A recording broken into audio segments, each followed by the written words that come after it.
In an article published in 1896 called The Tall Office Building Artistically Considered, Louis Sullivan had written that whether it be the sweeping eagle in his flight or the open apple blossom, the toiling workhorse, the blithe swan, the branching oak, the winding stream at its base, the drifting clouds, over all the coasting sun, form ever follows function. And this is the law.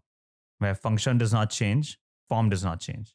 It is the pervading law of all things organic and inorganic, of all things physical and metaphysical, of all things human and all things superhuman, of all true manifestations of the head, of the heart, of the soul. That life is recognizable in its expression, that form ever follows function. This is the law. Why do you think he coined this to be a law? You touched upon it earlier. Let's expand on it slightly.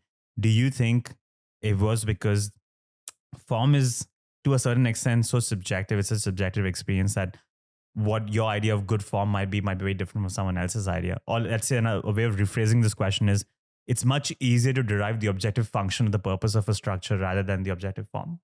Would you agree? Okay.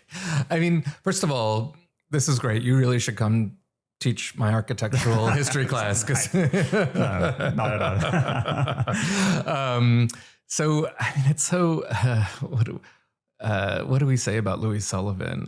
So, I mean, again, like Louis Sullivan was working at a time in which he's in Chicago in the late 19th century. This is a booming city that recently had a fire that destroyed so much of it. And he's rebuilding the downtown of Chicago. He's being hired to do office buildings in many other Midwestern cities. He has an office building here in New York City, in the NoHo district of New York. Yeah. And so again, I think he's just really, he's very much struggling with how to come up with a form for this American building type that's unprecedented. And I think one of the things that he's reacting to in that particular passage that you mentioned to was that there was a trend of architects that were working at the same time that he was, that were turning to sort of architectural historical traditions to try to figure out what a tall building should be physically and what it should look like. So for example, they were making tall office buildings look like classical temples, or